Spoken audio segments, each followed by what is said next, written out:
Um, so one of the biggest cultural differences was that everybody seemed so very young. Like in Sweden, we started to study university around 22 to 25, and I personally I like that a lot more because you have just so much more direction in life when you're like 23 than at 18. And I was surprised at how much you like had to know and how highly you like immediately had to perform at ages young as 18 or 17. When I came here, and I mean I was 20 and I still felt very lost, and it was this really high expectation on young people that I don't know if I could have done it when I was 18.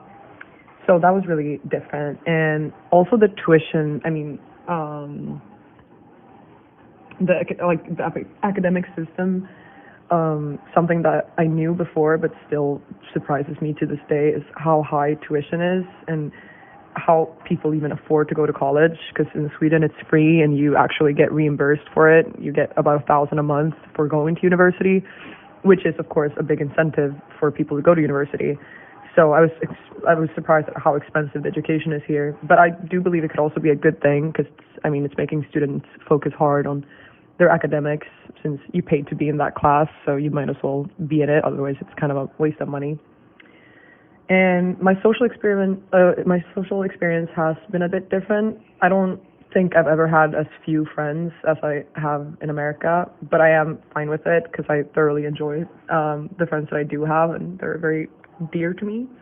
But sometimes I do feel like an outsider, especially in groups, since the way people interact with each other is different in many aspects compared to what I'm used to back home.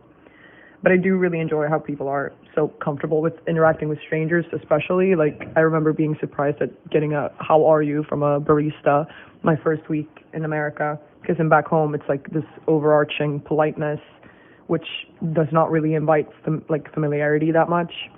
So it's easy to make friends here, but I feel like I'm not getting as close with the majority of them in the same way as I do in Sweden, especially the guys here. But I think that's more on my part. I'm just like, I mean, I am culturally different and socially different in some ways, and I just think differently than many of my peers. So, I mean, that will inevitably happen. But I'm still very happy with the social groups that I have right now.